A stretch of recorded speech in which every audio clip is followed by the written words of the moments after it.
Okay, we have now turned this down. We just went back and forth a few times till we got it. Let's see what it's at. We put this in, we tighten it with there.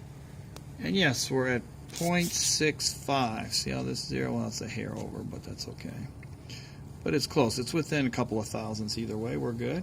0.65 is what we want down there. I mean, you could turn that other side too, but you don't have to yet, because we're going to turn the taper now. Now, we could turn the taper on these new green machines, but they don't go as far over, so let's use the red one. So what I'm going to do, I'm going to loosen up this tailstock. Now we get this out of the way so we don't break the tip of our tool. And then see, we see if we can take that. Yeah, we can get it out without having to loosen that. And then we're going to move it over to one of these red machines. So then we got to set up the centers here real fast. So again, we just get a center for up front here, and then a live center. See how that spins around? A live center for the tailstock real fast. And we're also going to need this screwdriver, which I'll show you in a second. And we'll need this to loosen the tailstock, which is tight. Now, all we gotta do is put this in again, and we're missing this. Tighten that up.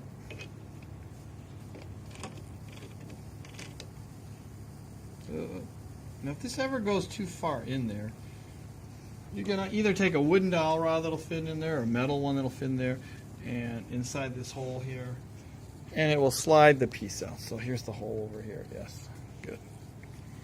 And we'll just tighten it. That looks good. Tighten it again on this side. Make sure it's not going to come loose. And then, we need to put the live center here. Now, before we put all that in, because it's heavy, yeah, this has to come out a ½ inch. Notice how these don't say ½ inch, these say like 0.5, but that's still ½ of an inch, 0.5 of an inch, because it says IN at the end. That way you know it's not metric, so the 0 IN. Now this slides. Now, what we're doing is we're going to offset this tailstock so it's slid this way. That way, the part is going to be at an angle, so when we're cutting at it, we're going to cut a little here, a little there as it's spinning, and so that's going to create a taper.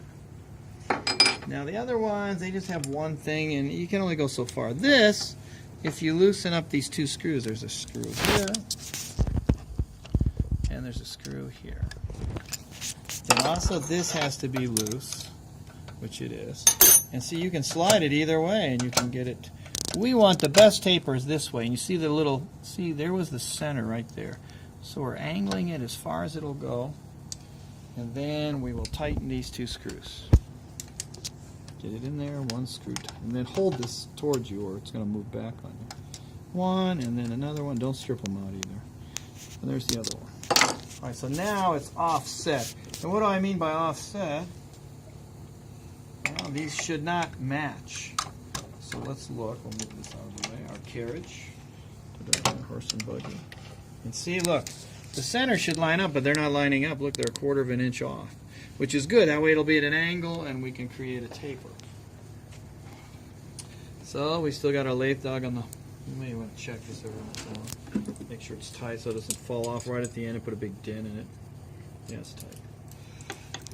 All right, so we got that in there, like so.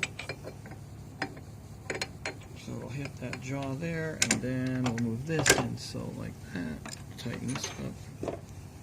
Tighten it by hand first, and then our 17mm open end wrench here.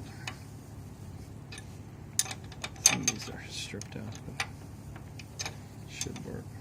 Other thing, when you're tightening these, sometimes they loose, they fall off. It should be, see this V should follow that V. So I see this is bumped up and it's over it and it's all messed up, and we don't want that to happen. Alright, so again, we check our tightness on this. See how I'm pressing it? That's pretty tight, so we can just tighten this down. We're good. We don't have to turn the hand wheel anymore. Then, to cut this taper, the trick is don't start up here, because by the time you get down there, you're going to be taking a ¼ inch off, and it's more than this machine and these inserts can handle, and you're going to ruin them. So what we do is we just take a quarter, we go a quarter each time and just take a little off and keep moving it each time. Now here, let me see if this sticks out far enough where it won't hit it. You got to watch that this tool post won't hit your live center, and so we can only take a little off at a time. All right, so we'll unlock that. See if everything sounds good without rattling. And we just cut a little. Okay, bring it up a little.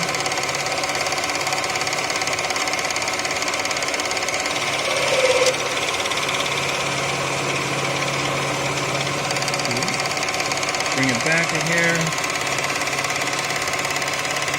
So about a quarter inch each time, bring it in a little till it cuts. And then see, it's going to get deeper and deeper the cut each time. So don't take off too much. See how it's tapering it? Then bring it back a little. Quarter of an inch up. Bring it in just till it touches. Right there. And we keep doing that until we get all tapered all the way to the top. And then click it back up. If this is rattling too much, making too much noise, make sure it's tight. It's okay. Some of these are getting old, but it's not much we can do about it. But anyhow. And as you can see, it's tapering. By the time we get it down, it should be the same depth as this 0.65.